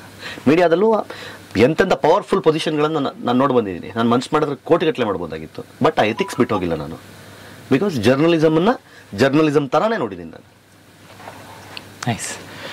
ಆ್ಯಕ್ಚುಲಿ ನಿಮ್ಮ ಪ್ರಕಾರ ಎಲ್ಲಿ ಈ ಒಂದು ಸೋಷಿಯಲ್ ಮೀಡಿಯಾ ಸಿಕ್ಕಾಪಟ್ಟೆ ಟಾಕ್ಸಿಕ್ ಆಗಿ ಬದಲಾಯಿತು ಯಾವ ವರ್ಷದಲ್ಲಿ ಅಥವಾ ಯಾವ ಒಂದು ಚೇಂಜಸ್ ಇಂದ? ಫ್ರಮ್ ಲಾಸ್ಟ್ ಹಾಫ್ ಡೆಕೆಡ್ ಒಂದು 5 ವರ್ಷ ಆಗಿರ್ಬೋದು ಈಗ ನನ್ಗೆ ಗೊತ್ತಿರೋಂಗೆ. Okay. 5 ವರ್ಷದ ಕೆಳಗಡೆ ತನಕನೂ ಎಲ್ಲವೂ ಚೆನ್ನಾಗೇ ಇತ್ತು. ಈಗ ಒಂದು 5 ವರ್ಷದಲ್ಲಿ ಏನಾಯಿತು, ರೀಲ್ಸ್, ಸೋಷಿಯಲ್ ಮೀಡಿಯಾ ಪ್ಲಾಟ್ಫಾರ್ಮ್ಗಳ ಎಕ್ಸ್ಟೆನ್ಷನ್ ಆಯಿತು. ಅಂದರೆ ನಮ್ಗೆ ಗೊತ್ತಿದ್ದು ಫೇಸ್ಬುಕ್ ಒಂದೇ. ಎಸ್, ಫೇಸ್ಬುಕ್ ಒಂದೇ. ಆಮೇಲೆ ಫೇಕ್ ಪ್ರೊಫೈಲ್ಗಳನ್ನು ಮಾಡ್ಕೊಂಡು ಬರಬೇಕು ಅನ್ನೋ ಮನಸ್ಥಿತಿ ಇರಲಿಲ್ಲ ಯಾರಿಗೂ. ಫೇಸ್ಬುಕ್ನಲ್ಲಿ ನಿನ್ನದೊಂದು ಪ್ರೊಫೈಲ್ ಇಟ್ಕೊಂಡು ಒಂದಿಷ್ಟು ಫಾಲೋವರ್ಗಳನ್ನು ಗಳಿಸೋದು ನಿನ್ನ ವಿಚಾರಕ್ಕೆ ಹೆಮ್ಮೆಯ ವಿಚಾರ ಆಗಿತ್ತು. ಹೌದು. ತ್ರಿಶೂಲ್, ನನಗೆ ಇಷ್ಟು ಜನ ಫಾಲೋವರ್ಸ್, ನಾನು ಫೋಟೋ ಹಾಕಿದ್ದೀನಿ, ನಾನು DP ಚೇಂಜ್ ಮಾಡಬೇಕು, ನಾನು ಇವತ್ತೊಂದು ಪ್ರೊಫೈಲ್ ಪಿಕ್ಚರ್ ಚೇಂಜ್, ಈ ಮನಸ್ಥಿತಿಯಲ್ಲಿ ಇದ್ವಿ ನಾವು. ಬಟ್ ಒನ್ ಟೈಮ್ ಬಂತು, people started doing fake profiles. ಯಾವಾಗ ಫೇಕ್ ಪ್ರೊಫೈಲ್ಗಳು ಶುರುವಾಯಿತು, ಹೀರೋಗಳ ಫೋಟೋ ಹಾಕ್ಕೊಳ್ಳೋದು, ಏನೋ ಫೇಕ್ ಹೆಸರು ಕೊಟ್ಕೊಳ್ಳೋದು, ನಾನು ಯಾವಾಗಲೂ ಒಂದು ಹೇಳ್ತೀನಿ, ಅದು ಯಾವಾಗ ಬಂತೋ ಸ್ಟಾರ್ಟ್ ಆಯಿತು. 10 ನಿಮಿಷದ ವಿಡಿಯೋ ಅಪ್ಲೋಡ್ ಆಗಿ 1 ನಿಮಿಷ ಆಗಿದೆ, ಅಷ್ಟೊತ್ತಿಗೆ ಡಿಸ್ಲೈಕ್ ಆ್ಯಂಡ್ ಕಮೆಂಟ್ ಬಂದಿದೆ, ಡಬ್ಬಾ ವಿಡಿಯೋ ಅಂತ. 10 ನಿಮಿಷದ ವಿಡಿಯೋ ಅಪ್ಲೋಡ್ ಆಗಿ 1 ನಿಮಿಷ ಆಗಿದೆ, ಅಷ್ಟರಲ್ಲಿ ಡಿಸ್ಲೈಕ್, ಡಬ್ಬಾ ವಿಡಿಯೋ. ನೋಡೋದಿಲ್ಲ, ನೀನು ನೋಡಿಲ್ಲ. ಬಟ್ ನಿನ್ನ ಮೈಂಡಲ್ಲಿ ಆಲ್ರೆಡಿ ಫಿಕ್ಸ್ ಆಗಿದೆಯಾ, ನಾನು ಏನಿಗೆ ನೆಗೆಟಿವ್ ಕಮೆಂಟ್ ಹಾಕಬೇಕು. ಈ ಮನಸ್ಥಿತಿಗಳು ಸ್ಟಾರ್ಟ್ ಆಯಿತು. ಬಟ್ ಯಾವ ಕಾರಣಕ್ಕೆ? ನಾನು ಅದನ್ನೇ ಹೇಳ್ತಾ ಇರೋದು, ಉದ್ದೇಶ ಒಳ್ಳೇದಿದ್ದಾಗ ನೀನು ಅದನ್ನು ಸಂಭ್ರಮಿಸಿದ್ರೆ, ಸಂಭ್ರಮಿಸಕ್ಕೆ ಸಾಧ್ಯ ಆಗದೆ ಇದ್ರೂ ಅಟ್ಲೀಸ್ಟ್ ನೀನು ಸುಮ್ಮನಿದ್ದಿದ್ರೆ ಇವತ್ತು ಇನ್ನಷ್ಟು ಕೆಲಸಗಳನ್ನು ಮಾಡ್ತಾ ಇದ್ವಿ ನಾವು. ನಾನು ಒಬ್ಬನೇ ಅಂತಲ್ಲ, ನಂತರ ಸುಮಾರು ಜನ ಬ್ಯಾಕ್ ಸ್ಟೆಪ್ ತೊಗೊಂಡಿದ್ದಾರೆ. ಸೋಷಿಯಲ್ ಮೀಡಿಯಾನೇ ಬಿಟ್ಟೋಗ್ಬಿಟ್ಟಿದ್ದಾರೆ ಸುಮಾರು ಜನ. ಕಮೆಂಟ್ ಸೆಕ್ಷನ್ಗಳನ್ನು ಆಫ್ ಮಾಡ್ಕೊಂಡು ಇಟ್ಕೊಂಡಿದ್ದೆ ನಾನು 6-7 ತಿಂಗಳು, ಜಸ್ಟ್ ಬಿಕಾಸ್ ಆಫ್ ನೆಗೆಟಿವಿಟಿ. ಅಂದರೆ ನಮ್ಮಮ್ಮ ನೋಡ್ಬಿಡ್ತಾರೆ, ಅವ್ರಿಗೆ ಕಾಣಿಸ್ಬಿಡುತ್ತೆ, ಬೇಡ. ಆ್ಯಂಡ್ ನಾನು ತುಂಬ ಅಬ್ಸರ್ವ್ ಮಾಡಿದ್ದೀನಿ, ಎಸ್ಪೆಷಲಿ ನಿಮ್ಮ ವಿಚಾರದಲ್ಲಿ, ನೀವು ಏನೇ ಒಂದು ಒಳ್ಳೆ ಉದ್ದೇಶಕ್ಕೆ ಅಥವಾ ಏನೇ ಒಂದು ನಿಮ್ಮ ನೋವನ್ನು ಹಂಚ್ಕೊಳ್ಳೋ ವಿಡಿಯೋ ಶೇರ್ ಮಾಡ್ಕೊಂಡ್ರು ಅಥವಾ ನಿಮ್ಗೇನೋ ನೋವಾಗಿರುತ್ತೆ, ಬಿಕಾಸ್ ಎಲ್ರಿಗೂ ಗೊತ್ತು ನಿಮ್ಮ ಲೈಫಲ್ಲಿ ನೀವೇನೇನೋ ಸ್ಟ್ರಗಲ್ ಮಾಡಿದ್ದೀರಾ ಅಂತ. ಆ್ಯಂಡ್ ರೀಸೆಂಟ್ ಪಾಸ್ಟಲ್ಲಿ ಏನು ಸ್ಟ್ರಗಲ್ ಮಾಡಿದ್ರೆ ಎಲ್ಲ ಕೂಡ ಗೊತ್ತು. ಸೊ ಎಲ್ಲದನ್ನು ಕೂಡ ನೀವು ಸೋಷಿಯಲ್ ಮೀಡಿಯಾದಲ್ಲಿ ಶೇರ್ ಮಾಡ್ಕೋತಾ ಇದ್ರಿ. ಆ ಶೇರ್ ಮಾಡ್ಕೊಂಡಾಗ ಕೂಡ ಒಬ್ಬ ಮನುಷ್ಯನಾಗಿ ಅವನ ನೋವನ್ನು ಅರ್ಥ ಮಾಡ್ಕೊಳ್ಳೋ ಬದಲು ಅದಕ್ಕೂ ನೆಗೆಟಿವ್ ಕಮೆಂಟ್ಗಳು ಬರ್ತಾ ಇದ್ವಿ. That's what I say. ನನಗೆ ಈಗ ಫಾರ್ ಎಕ್ಸಾಂಪಲ್ ಈಗ ನನ್ನ ವೈಯಕ್ತಿಕ ವಿಚಾರದಲ್ಲಿ, ಅಂದರೆ ರೀಸೆಂಟ್ ನನ್ನ ಡಿವೋರ್ಸ್ ಮ್ಯಾಟ್ರಲ್ಲಿ ಬರೋದಾದರೆ, ರೀಸನ್ ನನಗೆ ಗೊತ್ತು, ಅವ್ರಿಗೆ ಗೊತ್ತು. ನನ್ನ ಮನೆಗೂ ಗೊತ್ತಿಲ್ಲ, ಅವ್ರ ಮನೆಗೂ ಗೊತ್ತಿಲ್ಲ. ಅವ್ರ ಮನೆಗೂ ಗೊತ್ತಿಲ್ಲ, ನಮ್ಮ ಮನೆಗೂ ಗೊತ್ತಿಲ್ಲ. ರೀಸನ್ ನನಗೆ ಗೊತ್ತು, ಅವ್ರಿಗೆ ಗೊತ್ತು. ಬಟ್ ಜನರ ಕಮೆಂಟ್ಗಳು ನೋಡಿದಾಗ ನನ್ನ ಜೊತೆಯಲ್ಲಿ ಕಾಫಿ ಕುಡ್ಕೊಂಡು, ತಿಂಡಿ ತಿನ್ಕೊಂಡು, ಎಣ್ಣೆ ಹೊಡ್ಕೊಂಡು, ಮಾತಾಡಿಕೊಂಡು, ನಾನೆಲ್ಲ ಅವ್ರ ಹತ್ರ ಶೇರ್ ಮಾಡ್ಕೊಂಡಿದ್ದೀನಿ ಅನ್ನೋ ಥರ ಕಮೆಂಟ್ ಹಾಕ್ತಾರೆ. ಗುರು, ಏನು ಗೊತ್ತು ನಿನಗೆ? ಇನ್ಫ್ಯಾಕ್ಟ್ ನೀವೊಂದು ಅಬ್ಸರ್ವ್ ಮಾಡಿದ್ರೆ, ಈ ಒಂದು ಅಂದರೆ ನೀವು ಬೇರೆ ಬೇರೆ ಆದಮೇಲೆ ನೀವು ನೋವು ಶೇರ್ ಮಾಡ್ಕೊಂಡಾಗ್ಲೂ ಬ್ಯಾಡ್ ಕಮೆಂಟ್ ಹಾಕ್ತಿದ್ರು. ಅದಕ್ಕಿಂತ ಮುಂಚೆ ಈ ರಿಯಾಲಿಟಿ ಶೋಗಳು, ಕ್ಲಿಪ್ಗಳೆಲ್ಲ ಬರ್ತಾ ಇತ್ತು, ಅದಕ್ಕೂ ನೆಗೆಟಿವ್ ಕಮೆಂಟ್ ಆಗ್ತಾ ಇತ್ತು. ಸಮಸ್ಯೆ ಏನು ಅಂತ ಹೇಳ್ತೀನಿ. ಈಗ ನನ್ನಂಥ ಕ್ಯಾರೆಕ್ಟರ್ಗಳೇನಾರಲ್ಲ, ವಿ ಆರ್ ಸೆಲ್ಫ್ ಮೇಡ್. ನಾವು ಸೆಲ್ಫ್ ಮೇಡ್. ಬಟ್ ಈ ಜಗತ್ತು ನಮ್ಮನ್ನ ಮತ್ತು ನಾವು ಜಗತ್ತನ್ನು ಹೆಂಗೆ ಅಂತಂದ್ರೆ, ಫ್ರಮ್ ದ ಸ್ಕ್ರಾಚ್ ಅವ್ರು ನಮ್ಮನ್ನು ನೋಡಿದ್ದಾರೆ, ನಾನು ಜಗತ್ತನ್ನು ನೋಡಿದ್ದೀನಿ. ಫ್ರಮ್ ದ ಸ್ಕ್ರಾಚ್, ನನ್ನ ಸ್ಕ್ರಾಚಿಂದ ನಾನು ಜಗತ್ತು ನೋಡ್ಕೊಂಡು ಬಂದಿದ್ದೀನಿ, ನನ್ನ ಸ್ಕ್ರಾಚನ್ನು ಜಗತ್ತು ನೋಡ್ಕೊಂಡು ಬಂದಿದೆ. So step by step who is Keerthi ಮೀಡಿಯಾದಲ್ಲಿ ಕೆಲಸ ಮಾಡ್ತಿದ್ದವನೊಬ್ಬ. ಏನು ಮಾಡ್ದ? ಸೋಷಿಯಲ್ ಮೀಡಿಯಾಗೆ ಬಂದ, ಒಳ್ಳೆ ದುಡ್ಡು ಮಾಡ್ದ, ಯೂಟ್ಯೂಬಲ್ಲಿ ಒಳ್ಳೆ ದುಡ್ಡು ಮಾಡ್ದ, ಫೇಸ್ಬುಕ್ಕಲ್ಲಿ ಜನಗಳ ಮೈಂಡ್ ಸೆಟ್ಟು ಸರಿ ದುಡ್ಡು ಮಾಡ್ದ. ಬಿಗ್ ಬಾಸ್ಗೆ ಹೋಗೋಕ್ಕೋಸ್ಕರ ಇಷ್ಟೆಲ್ಲ ಮಾಡ್ದ. ಆಮೇಲೆ ಬಿಗ್ ಬಾಸ್ಗೆ ಹೋಗೋಕ್ಕೋಸ್ಕರ ಇಷ್ಟೆಲ್ಲ ಮಾಡ್ದ ಅವನು. ಆಯಿತು, ಬಿಗ್ ಬಾಸ್ಗೆ ಹೋಗಿ ಬಂದ, ಇನ್ನು ಬಿಟ್ಬಿಡ್ತಾನೆಲ್ಲ. ಬಿಗ್ ಬಾಸಲ್ಲಿ ದುಡ್ಡು ಮಾಡ್ದ, ಸಣ್ಣಾಗಿ ದುಡ್ಡು ಮಾಡ್ದ. ಇನ್ನು ನೀವೆಲ್ಲ ಮಾಡಲ್ಲ. ನನಗೆ ಇನ್ನೂ ನೆನಪಿದೆ, ಬಿಗ್ ಬಾಸ್ನಿಂದ ಹೊರಗಡೆ ಬಂದು, ಬಿಗ್ ಬಾಸ್ನಲ್ಲಿ ನಾನು ಹೇಳ್ತೀನಿ, ನನಗೆ ಬಂದಿರುವ ರೆಮನ್ರೇಷನಲ್ಲಿ ಒಂದಿಷ್ಟು ಭಾಗವನ್ನು ನಾನು ಸರ್ಕಾರಿ ಸ್ಕೂಲ್ಗಳಿಗೆ ಮೀಸಲಿಡ್ತೀನಿ, ಗೌರ್ಮೆಂಟ್ ಸ್ಕೂಲ್ಗಳಿಗೆ ನಾನು ಒಂದಿಷ್ಟು ಡೆವಲಪ್ಮೆಂಟ್ ಮಾಡಬೇಕು ಅಂತ ಮೀಸಲಿಡ್ತೀನಿ ಅಂತ ಏನು ಮಾಡಿದೆ. ಒಂದು 9-10 ಕರ್ನಾಟಕದ ಬೇರೆ ಬೇರೆ ಭಾಗಗಳ ಶಾಲೆಗಳಿಗೆ ಹೋಗ್ತಿದ್ದೆ. ಶಾಲೆಗಳಿಗೆ ಹೋಗಿ ಕೇಳ್ತಿದ್ದೆ, ಏನು ಬೇಕು ನಿಮ್ಮ ಶಾಲೆಗೆ? ಕೆಲವರು ಪೇಂಟ್ ಹೊಡಿಸ್ಕೊಡಿ ಅಂತ ಕೇಳಿದ್ರು, ಕೆಲವರು ಕಾಂಪೌಂಡ್ ಕಟ್ಕೊಡಿ ಅಂತ ಕೇಳಿದ್ರು, ಕೆಲವರು ಒಂದು 4 ಕಂಪ್ಯೂಟರ್ ಕೊಡಿಸಿ ಅಂತ ಕೇಳಿದ್ರು, ಮತ್ತೊಬ್ರು ಯಾರೋ ಕಂಪ್ಯೂಟರ್ ಟೀಚರ್ ಕೊಟ್ಟವ್ರಿಗೆ 1 ವರ್ಷ ಸಂಬಳ ಕೊಡಿ. ಬೇರೆ ಬೇರೆ. ನಾನೇನು ಮಾಡ್ತಿದ್ದೆ, ಹೋಗಿ ಹೇಳ್ಕೊಳ್ಳೋ ಅವಶ್ಯಕತೆ ಇಲ್ಲ ಅಂದ್ಬಿಟ್ಟು ಮಕ್ಕಳ ಜೊತೆ ಒಂದು ಸೆಲ್ಫಿ ಆಗ್ತಾ ಇದ್ದೆ. ಮಕ್ಕಳನ್ನೆಲ್ಲ ನಿಲ್ಲಿಸ್ಬಿಟ್ಟು ಇಂತಹ ಶಾಲೆಗೆ ಹೋಗಿದ್ದೆ, ಶಾಲೆಗೆ ಬೇಕಾದ ವ್ಯವಸ್ಥೆಯನ್ನು ಮಾಡಿ ಬಂದಿದ್ದೇನೆ ಅಂಥೇಳಿ ಪೋಸ್ಟ್ ಹಾಕ್ತೆ. ಒಬ್ಬ ವ್ಯಕ್ತಿ ಅದಕ್ಕೆ ಕಮೆಂಟ್ ಹಾಕ್ತಾನೆ, ಸ್ಕೂಲ್ಗೆ ಹೋಗಿ ಮಕ್ಕಳ ಜೊತೆ ಸೆಲ್ಫಿ ಹಾಕಿದ್ರೆ ಸಾಲಲ್ಲ, ನೀನು ಏನು ಮಾಡಿದ್ಯಾ ಅನ್ನೋದನ್ನು ಮೊದಲು ಹೇಳು, ಬಿಗ್ ಬಾಸ್ ಸ್ಟೇಜ್ನಲ್ಲಿ ಪೋಸ್ಟ್ ಕೊಟ್ಟಂಗಲ್ಲ ಅಂತ. Okay fine. ನನ್ನ ಜೊತೆಲಿರೋ ಹುಡುಗರು ಹೇಳಿದ್ರು, ಅಣ್ಣ ಮಾಡೋದೇ ಇದೆ, ಹೇಳ್ಕೊಳೋಣ ಬಿಡೋಣ, ಏನು ಮಾಡಿದ್ವಿ, ಯಾವ ಸ್ಕೂಲ್ಗೆ ಏನು ಮಾಡಿದ್ವಿ ಅಂತ ಹೇಳೋಣ.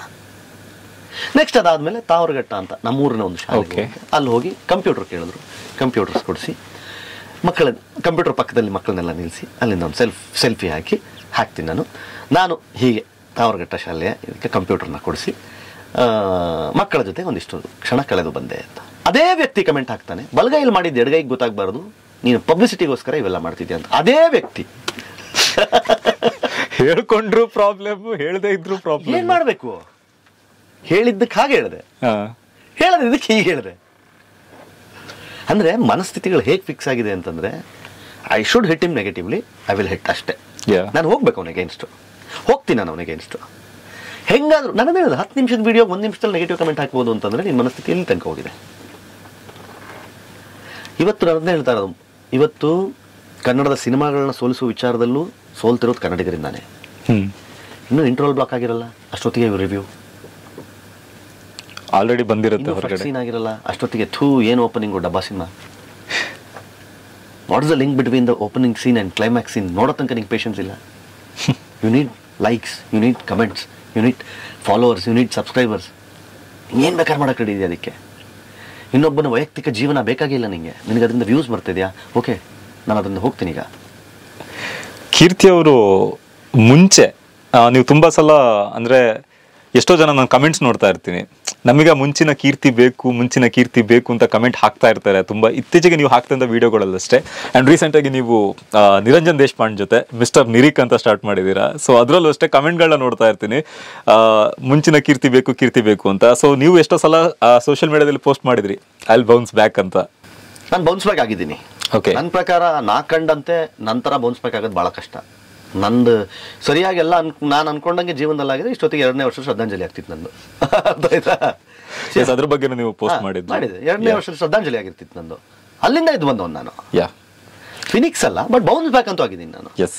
ನಾನು ವಾಪಸ್ ಯಾಕೆ ಬರಬೇಕು? ಇವತ್ತು ನಾನು ನಿರಂಜನ್ ಜೊತೆ ಕಂಟೆಂಟ್ ಮಾಡ್ತಾ ಇದ್ದೀನಿ. ಬರೀ ನನಗೆ ಸೀರಿಯಸ್ ವಿಚಾರಗಳನ್ನು ಮಾತಾಡಿ ಸಾಕಾಗ್ಬಿಟ್ಟಿದೆ. ಸಮಾಜಕ್ಕೆ ಸೀರಿಯಸ್ ವಿಚಾರಗಳು ಬೇಕಾಗಿಲ್ಲ. ಅವರಿಗೆ ಒಳ್ಳೇದು ಮಾತಾಡಿ ಅವ್ರಿಗೆ ಅದ್ರ ಅವಶ್ಯಕತೆ ಇಲ್ಲ. ಅದಕ್ಕೆ ಏನು ಮಾತಾಡೋದು? ಇಲ್ಲ ಗುರು, ನನ್ನೊಳಗೆ ಒಬ್ಬ ಮಗು ಇದ್ದಾನೆ, ನನ್ನೊಳಗೆ ಒಂದು ನಗು ಇದೆ, ಆ ನಗು ಎರಡನ್ನು ಹೊರಗಡೆ ಹಾಕೋಣ ಅಂತ ಹೇಳಿ ಶುರು ಮಾಡಿದ್ದು ಮಿಸ್ಟರ್ ನಿರಿಕ್. ಅದು ಸುಮಾರು ಜನ ಹೇಳ್ತಾರೆ, ಕೀರ್ತಿ ಅವ್ರಿಗೆ ಇಷ್ಟೊಂದು ಸೆನ್ಸ್ ಆಫ್ ಹ್ಯೂಮರ್ ಇದೆಯಾ, ಇಷ್ಟೊಂದು ಕೌಂಟರ್ ಕೊಡಕ್ಕೆ ಬರುತ್ತಾ, ಈ ಮುಖ ನೋಡೇ ಇರಲಿಲ್ಲ. People enjoying it. ಯಾರೋ ಒಬ್ಬ ಯುವಕ ಫೋನ್ ಮಾಡಿ ಮೆಸೇಜ್ ಕಮೆಂಟಲ್ಲಿ ಇಷ್ಟು ಉದ್ದ ಹಾಕ್ತಾನೆ, ನಮ್ಮ ಅಪ್ಪನನ್ನು ಅಡ್ಮಿಟ್ ಮಾಡಿದ್ವಿ, ಅವ್ರು ICU ಇದ್ರು 7 ದಿನ, 8ನೇ ದಿನ ಎದ್ದ ಮೇಲೆ ಅವ್ರಿಗೆ ನಿಮ್ಮ ವಿಡಿಯೋ ತೋರಿಸಿದ್ವಿ, ಅವ್ರು ಕೇಳಿದ್ರು ನಿರಿಕ್ ಹೊಸ ವಿಡಿಯೋ ಬಂದಿದೆಯಾ ಅಂತ, ವಿಡಿಯೋ ತೋರಿಸಿದ್ವಿ, ವಿಡಿಯೋ ನೋಡಿ ನಮ್ಮಪ್ಪ ನಕ್ರು ಆಫ್ಟರ್ 7 days, ಥ್ಯಾಂಕ್ ಯು ಅಂತ ಕಳಿಸಿದಾಗ ನಮ್ಗೆ ಅನಿಸ್ತು, ವಾವ್ ಏನೋ ಮಾಡ್ತಾ ಇದೀವಿ, ಇವರು ಒಂದು ಮೆಡಿಸಿನ್ ಕೊಡ್ತಾ ಇದೀವಿ ಸೊಸೈಟಿ. ಆ ಖುಷಿ ಇದೆ. ಆ ಥರ ಬೌನ್ಸ್ ಬ್ಯಾಕ್ ಆಗಿದ್ದೀವಿ ಅಷ್ಟೇ. ಬಿಟ್ಟರೆ ನಂಗೆ ಬೇಡ, ನನಗೆ ಇವತ್ತು ಅದರ ಅವಶ್ಯಕತೆ ಇಲ್ಲ. ನಾನು ಹೇಳ್ತೀನಲ್ಲ, ಯಾಕಂದರೆ ನಾನೇನು ದೊಡ್ಡ ಸಮಾಜ ಸುಧಾರಕ ಅಲ್ಲ, ನಾನೇನು ದೊಡ್ಡ ಹೋರಾಟಗಾರ ಅಲ್ಲ. ನಾನು ಅದೇ ಹೇಳೋದು, ಯಾವನೂ ಅಲ್ಲ ನಾನು. I am nothing. ಕನ್ನಡ ನನ್ನ ಅನ್ನದ ಭಾಷೆ, ತಾಯಿ ಭುವನೇಶ್ವರಿಗೆ ಮಗನಾಗಿ ಏನು ಮಾಡ್ಬೇಕು ಅದನ್ನು ಮಾಡ್ತಿದ್ದೀನಿ, ಇವತ್ತು ಮಾಡ್ತೀನಿ, ಮುಂದೆ ಮಾಡ್ತೀನಿ. ಬಟ್ ಜಗತ್ತಿಗೆ ಹೇಳಲ್ಲ. ಕೆಲವರಿಗೆ ಹೇಳ್ಕೊಂಡ್ರು ಸಮಸ್ಯೆ. ಜಗತ್ತಿಗೆ ಇವತ್ತು ನನ್ನ ಕಾಲೇಜ್ಗಳಲ್ಲಿ ಕರೀತಾರೆ, ನಾನು ಹೋಗ್ತೀನಿ, ಭಾಷಣಗಳನ್ನು ಮಾಡ್ತೀನಿ, ₹1 ಎಕ್ಸ್ಪೆಕ್ಟ್ ಮಾಡಲ್ಲ, ಹೋಗ್ತೀನಿ, ಮಕ್ಕಳಿಗೆ ಅರ್ಥ ಮಾಡಿಸ್ತೀನಿ ಕನ್ನಡದ ಅವಶ್ಯಕತೆ ಏನು, ಕನ್ನಡ ಯಾಕೆ ಮಾತಾಡಬೇಕು, ಕನ್ನಡದ ಉದ್ದೇಶ ಏನು, ಯಾಕೆ ಕನ್ನಡ ಉಳಿಸಿ, ಕನ್ನಡ ಬೆಳೆಸಿ ಅನ್ನೋದನ್ನ ನಿಲ್ಲಿಸಿ ಕನ್ನಡವನ್ನು ಬಳಸಿ ಅಂತ ಯಾಕೆ ಹೇಳ್ತೀನಿ ಪ್ರತಿಯೊಂದು ಕಡೆ ಹೋಗಿ ಅಂತಂದ್ರೆ ಅವಶ್ಯಕತೆ ಇದೆ. ಬಟ್ ಅದನ್ನು ನಾನು ಇವತ್ತೆಲ್ಲೂ ಹೇಳ್ಕೊಳ್ಳೋ ಅವಶ್ಯಕತೆ ಇಲ್ಲ. ನಿಜ, ಬೇಕಾಗೇ ಇಲ್ಲ. ಅವತ್ತು ಕಾರ್ಪೊರೇಟ್ ಕಂಪನಿಗಳಿಂದ ಹಿಡಿದು ಸರ್ಕಾರಿ ಕಂಪನಿಗಳಿಂದ ಪೊಲಿಟಿಷಿಯನ್ಸ್ಗಳು ಕಿರಿಕೀರ್ತಿ ಅಂತಂದ್ರೆ ಬೇಡಪ್ಪ ರಿಸ್ಕೋ ಅನ್ನೋರು, ಕಿರಿಕ್ ನನ್ನ ಮಗ ಸುಮ್ಮನಿರಪ್ಪ ಅಂತ. ಈ ಕಿರಿಕ್ ಅನ್ನೋದು ಸ್ಟಾರ್ಟ್ ಆಗಿದೆ ಇಲ್ಲಿಂದ. ಇದು ನಾನೊಂದು ಖಾಸಗಿ FM ಚಾನಲ್, ನಿಮ್ಗೆಲ್ಲ ಈಗೆಲ್ಲ ನೀವು ಪ್ರಿಫಿಕ್ಸ್ ಹಾಕೋತಿರಲ್ಲ, ಎಲ್ಲರಿಗೂ ಹೆಂಗ್ ಪ್ರಿಫಿಕ್ಸ್ ಬರುತ್ತೋ ಅದೇ ತರ ನನಗೂ ಕಿರಿಕ್ ಕೀರ್ತಿ, ನನ್ನ ಶೋ ಇದ್ದಿದ್ದು ಕಿರಿಕ್ ಹಿಪಿಪುರ್ರೆ ವಿತ್ ಕಿರಿಕ್ ಕೀರ್ತಿ ಅಂತಿತ್ತು. ಸೊ ಹಂಗೆ ಶುರುವಾಗಿದ್ದದು. ಅಲ್ಲಿ ಕಿರಿಕ್ ಶುರುವಾಯಿತು. ಆ ಕಿರಿಕ್ ನನಗೆ ಚೆನ್ನಾಗಿ ಅನ್ನಿಸ್ತು. ಕಿರಿಕ್ ಕೇಳೋದಕ್ಕೆ ನೆಗೆಟಿವ್ ಆಗಿದ್ರು, ನನ್ನ ಜೀವನದಲ್ಲಿ ಪಾಸಿಟಿವ್ ಅಂತ ಅನಿಸ್ತು. ಸೊ ಅದರಲ್ಲೇ ಪೇಜನ್ನು ಹಾಗೆ ಕ್ರಿಯೇಟ್ ಮಾಡಿದೆ. ನಾನು ಕಿರಿಕ್ ಕೀರ್ತಿ ಅಂತಾನೆ ಪೇಜ್ ಕ್ರಿಯೇಟ್ ಮಾಡಿದೆ, ಕಾಂಟೆಂಟ್ಗಳನ್ನು ಮಾಡ್ಲಿಕ್ಕೆ ಶುರು ಮಾಡಿದೆ. ಅಂದರೆ ಫಸ್ಟ್ ಟೈಮ್ ನನ್ನ ಪ್ರಕಾರ ಹುಚ್ಚ ವೆಂಕಟ್ ಅವ್ರದ್ದು ಒಂದು ಇಂಟರ್ವ್ಯೂ ಮಾಡಿದೆ. ಫಸ್ಟ್ ಟೈಮ್ ಅವ್ರನ್ನ ಇಂಟ್ರೊಡ್ಯೂಸ್ ಮಾಡಿದ್ದು ಇವರೇ ಹುಚ್ಚ ವೆಂಕಟ್ ಅಂತ, ಅಂದ್ರೆ ಕಿರಿಕ್ ಕೀರ್ತಿ ಪೇಜ್ ಫಸ್ಟ್ ಇಂಟ್ರೊಡ್ಯೂಸ್ ಮಾಡಿದೆ. ಸೊ ಅಲ್ಲಿಂದ ಜನ ಕಿರಿಕ್ ಕೀರ್ತಿ ಸ್ಟಾರ್ಟ್ ಆಯಿತು. ಇನ್ಫ್ಯಾಕ್ಟ್ ಆ ಒಂದು ಮೀಮ್ ಅವಾಗ ಇನಿಷಿಯಲ್ ಡೇಸ್ ಅಲ್ಲಿ ಫೇಸ್ಬುಕ್ ಅಲ್ಲಿ ಮೀಮ್ಸ್ ಅವಾಗ ತುಂಬಾ ಟ್ರೆಂಡಿಂಗ್ ಅಲ್ಲಿ ಇರೋದು. ಅವಾಗ ನಾನು ನೋಡಿದೆ ನಿಮ್ದು ಮತ್ತೆ ಹುಚ್ಚ ವೆಂಕಟ್ ಅವ್ರದ್ದು ಒಂದು ಮೀಮ್. ಅದು ನಿಮ್ಗೆ ಅದು ಕಾಲಮ್ ಬಾಕ್ಸ್ ಹಾಕಿದ್ದಾರೆ, ನೀವೇನು ಓದಿದ್ದೀರಾ? ಅವರು BBM ಅಂತಾರೆ. BBM ಅಂದ್ರೆ ಬ್ಯಾಚುಲರ್ ಆಫ್ ಬಿಸ್ನೆಸ್ ಮೆನ್ ಅಲ್ಲ, ಬೆಂಡೆತ್ತಿ ಬ್ಯಾನ್ ಮಾಡೋದು. ನನ್ಗೆ ಇವಾಗ್ಲೂ ನೆನಪಿರೋದು. ನಾನು ಹೇಳೋದು ಅವತ್ತಿನ ಕಾಲಕ್ಕೆ ಮಿಲಿಯನ್ಸ್ ವ್ಯೂಸ್ ಅದು. ಅವತ್ತಿನ ಕಾಲಕ್ಕೆ ಸೋಷಿಯಲ್ ಡೇಟಾ ಆನ್ ಆಫ್ ಟೈಮಲ್ಲಿ ಮಿಲಿಯನ್ಸ್ ವ್ಯೂಸ್ ಸುಮ್ಮನೆ ಬರಲಿಲ್ಲ. ಅದು ಬಟ್ ಅವಾಗ ಜನ ಅಷ್ಟೇ ಸೋಷಿಯಲ್ ಮೀಡಿಯಾ ತರಾನೇ ನೋಡ್ತಾ ಇದ್ರು. ಇವತ್ತು ಒಂದು ಪೋಸ್ಟ್ ಹಾಕಿದ್ಮೇಲೆ ಕನಿಷ್ಠ ಪಕ್ಷ ಅರ್ಧ ಗಂಟೆಗೆ ಒಂದ್ಸಲ ಕಮೆಂಟ್ ಸೆಕ್ಷನ್ ಚೆಕ್ ಮಾಡ್ಬೇಕು ನಾವು. ಹೌದು, ಎವ್ರಿ 30 minutes. ಅಫೆನ್ಸಿವ್ ಟ್ಯಾಗ್ಸ್ ಗಳನ್ನ ಕೊಟ್ಟಾದ್ಮೇಲೂ ಸಹಿತ ಅಫೆನ್ಸಿವ್ ಟ್ಯಾಗ್ಸ್ ಆಲ್ರೆಡಿ ಅಪ್ಲೈ ಮಾಡಿರ್ತೀವಿ. ಹೌದು, ಈ ವರ್ಡ್ಸ್ ಬರಬಾರ್ದು, ಈ ವರ್ಡ್ಸ್ ಬರಬಾರ್ದು, ಇದು ಬರಬಾರ್ದು, ಅದು ಬರಬಾರ್ದು ಎಲ್ಲ ಹಾಕಿದ ಮೇಲೂ ಸಹಿತ ಅಲ್ಲಿ ಯಾವುದೋ ಒಂದು ಕಮೆಂಟ್ ನುಗ್ಸ್ಬಿಟ್ಟಿರ್ತಾನೆ ಯಾರೋ. ಹೋಗ್ಬೇಕು, ಅದನ್ನ ಫಿಲ್ಟರ್ ಮಾಡಬೇಕು, ಇಲ್ಲ ಅಲ್ಲೊಂದು ಕಮೆಂಟ್ ವಾರ್ ಸ್ಟಾರ್ಟ್ ಆಗುತ್ತೆ. ಓಕೆ. ಸೊ ಈ ತರದ ಮನಸ್ಥಿತಿ ಶುರು ಆದ್ಮೇಲೆ ಏನ್ ಮಾಡಕ್ಕಾಗಲ್ಲ. ನಮ್ ಈಗ ಯುದ್ಧಕ್ಕೆ ಇಳಿದಾಗ್ಬಿಟ್ಟಿದೆ ಅನ್ನಂಗಿದೀಗ. ಈಗ ನಾನು ಯೋಧನ್ ತರ ಕೆಲಸ ಮಾಡ್ತಾ ಇದ್ರೆ ಇನ್ನೊಬ್ಬ ಯಾರೋ ಟೆರರಿಸ್ಟ್ ತರ ಇನ್ನೊಂದ್ ಕಡೆ ಯುದ್ಧಕ್ಕೆ ಇಳಿದಿಯಾನೆ ಅಂತಂದಾಗ ನೀವು ಬಂದೂಕ್ ಸೈಡ್ಗೆ ಇಟ್ಕೊಳಕ್ಕಾಗಲ್ವ? ಈಗ ಅಟ್ಲೀಸ್ಟ್ ನೀನ್ ಫೈರ್ ಮಾಡ್ಲಿಲ್ಲ ಅಂತಂದ್ರು ನೀನ್ ಬುಲೆಟ್ ಪ್ರೂಫ್ ತಡ್ಕೋಬೇಕಲ್ಲ ನೀನು. ನಿಜ, ಆ ಕೆಲಸ ಮಾಡ್ಲೇಬೇಕು ನಾವೀಗ. ಯಾ, ಎಷ್ಟು ರಿಪೋರ್ಟ್ ಮಾಡ್ಬೋದು, ಎಷ್ಟು ಅಕೌಂಟ್ಸ್ ಕ್ಲೋಸ್ ಮಾಡಿಸ್ಬೋದು.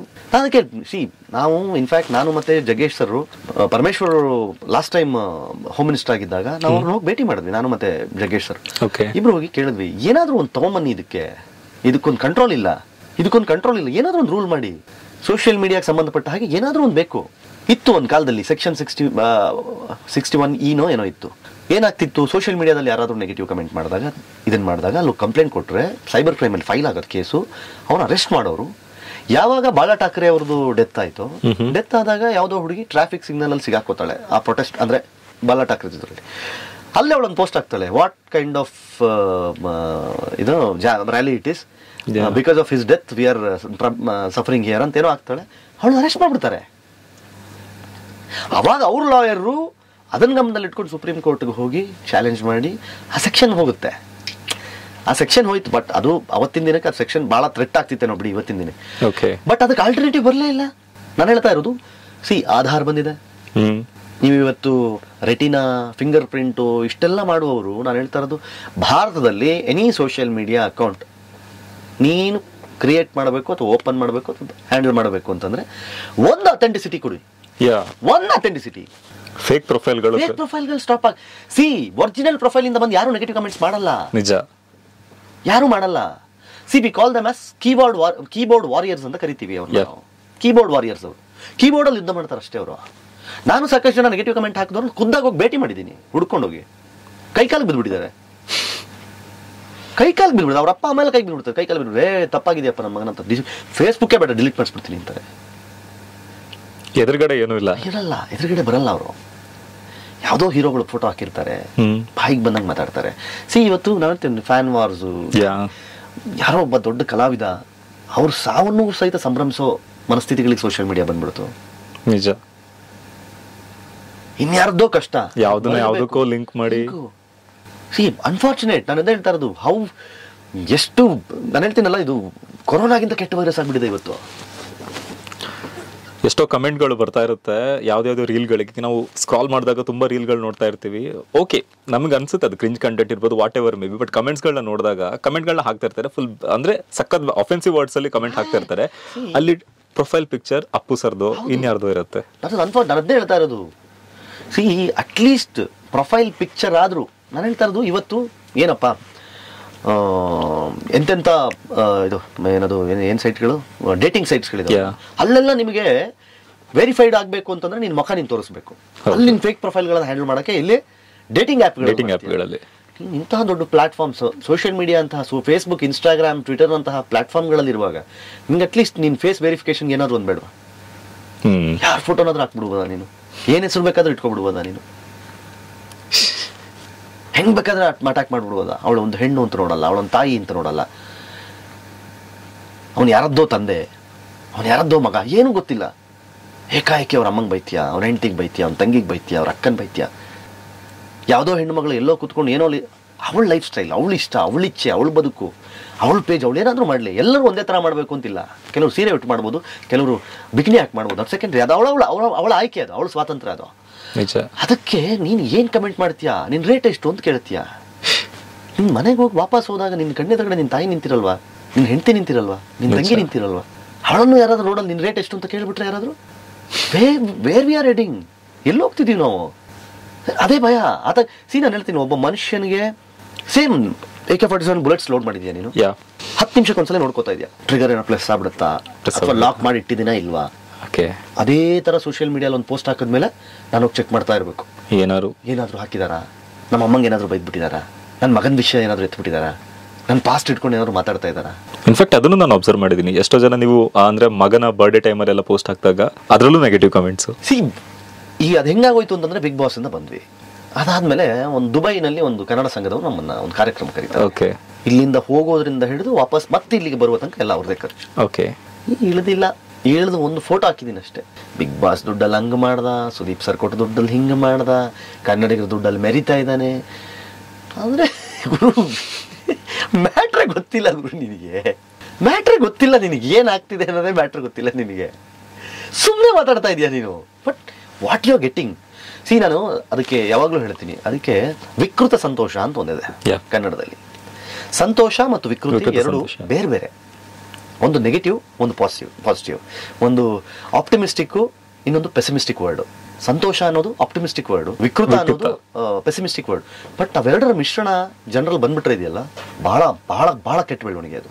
ವಿಕೃತ ಸಂತೋಷವನ್ನು ಜನ ಎಂಜಾಯ್ ಮಾಡೋಕ್ಕೆ ಶುರು ಮಾಡಿಬಿಟ್ರೆ, ಅಂದರೆ ವಿಕೃತಿ ಮೆರೆದು ಅದನ್ನು ಸಂಭ್ರಮಿಸೋದಿದೆಯಲ್ಲ, ಅದು ನಿನ್ನ ಬಗ್ಗೆ ಕೆಟ್ಟದಾಗ ಮಾತಾಡ್ತೀನಿ, ನನಗೆ ಆ ಪೋಸ್ಟ್ಗೆ ಆ ಕಮೆಂಟ್ಗೆ 100 ಲೈಕ್ ಬಂತು, ಐ ಆಮ್ ಎಂಜಾಯಿಂಗ್ ಇಟ್. ಇವಾಗ ಅದೊಂದು ಸ್ಟಾರ್ಟ್ ಆಗಿದೆ.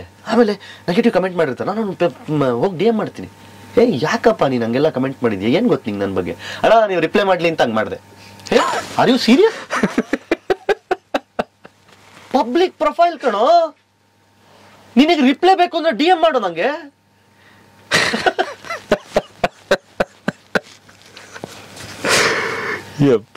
ನೀನ್ ನನ್ನ ಮಾನ ಮರ್ಯಾದಿನ ಅಡ ಇಟ್ಬಿಟ್ಟು ನೀನೊಂದು ರಿಪ್ಲೈ ತಗೊಂಡ್ಬಿಟ್ರೆ ಅಣ್ಣ ಡಿಲೀಟ್ ಮಾಡ್ತೀನಣ್ಣ ಈಗ. Are you serious? ಅದೇನೇನು ಹೇಳ್ದು, where we are heading, where we are landing, ಎಲ್ಲಿ ಲ್ಯಾಂಡ್ ಆಗ್ತಿದೀವಿ ನಾವು?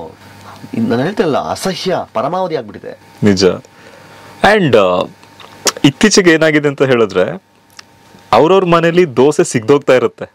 ಸೊ ನಾನು ಗಾಳಿಪಟ ಸಿನಿಮಾದಲ್ಲಿ ರಂಗಾಯಣ ರಘು ಒಂದು ಮಾತು ಹೇಳ್ತಾರೆ, ಎಲ್ಲರೂ ಮನೆ ದೋಸೆನು ತೂತಲ್ವೇನ್ರಿ ಅಂತ ರಂಗಾಯಣ ರಘು ಅವ್ರ ವೈಫ್ ಹೇಳಿದಾಗ, ನಮ್ಮ ಮನೆ ಮುದ್ದೆನೆ ತೂತು ಸುಮ್ಕಿರೆ ಅಂತ. ನಮ್ಮ ಮನೆ ಮುದ್ದೆನೆ ತೂತಾಗಿದೆ ಅಂತ. ಅಲ್ಲಿ ಅವ್ರ ಮನೇಲಿ ಮುದ್ದೆನೆ ತೂತಾಗಿರುತ್ತೆ, ಇವರು ಪಕ್ಕದಲ್ಲಿ ದೋಸೆ ತೂತಾಗಿದೆಯಾ, ಆ ತೂತದಲ್ಲಿ ಏನು ಹೋಗುತ್ತೆ, ಕಾವಲಿನೇ ತೂತಾಗೋಗಿರುತ್ತೆ ನನ್ನ ಮಕ್ಳ ಮನೇಲಿ. ದೇವರ ಕಾವಲಿನೇ ತೂತಾಗಿರುತ್ತೆ, ದೋಸೆ ಬಿಟ್ಬಿಡಿ, ಕಾವಲಿನೇ ತೂತು ಬಿದ್ದೋಗಿರುತ್ತೆ, ಒಲೆಗೆ ಹೋಗ್ತಾ ಇರುತ್ತೆ ಹಿಟ್ಟು. ಆ ಪಕ್ಕದಲ್ಲಿ ಏನಾಗ್ತಿದೆ ಅವ್ರ ಮನೇಲಿ, ಏನಾಗ್ತಿದೆ, ಏನು ಇಂಟ್ರೆಸ್ಟು, ಏನು ಆಸಕ್ತಿ. ವಿರಾಟ್ ಕೊಹ್ಲಿ ಫ್ಯಾನ್ ಅಂತೆ, ಧೋನಿಗೆ ಅಟ್ಯಾಕ್ ಮಾಡ್ತಾನಂತೆ. ವಿರಾಟ್ ಫ್ಯಾನ್ ಅಂತೆ, ವಿರಾಟ್ ಕೊಹ್ಲಿಗೆ ಬೈತಾನಂತೆ. ಅದು ಬೆಂಗಳೂರು ಚೆನ್ನೈ ಮ್ಯಾಚ್ ಇದ್ದಾಗ ನೋಡ್ಬೇಕು. ಗುರು, ನೀನ್ ಅವನ್ ಫ್ಯಾನ್ ಆದ್ರೆ ಅವನ್ನ ಆರಾಧಿಸು, ನೀನ್ ಇವನ್ ಫ್ಯಾನ್ ಆದ್ರೆ ಇವ್ನ ಇಷ್ಟಪಡು, ಅವನ್ ಯಾಕೆ ಅಟ್ಯಾಕ್ ಮಾಡ್ತೀಯ?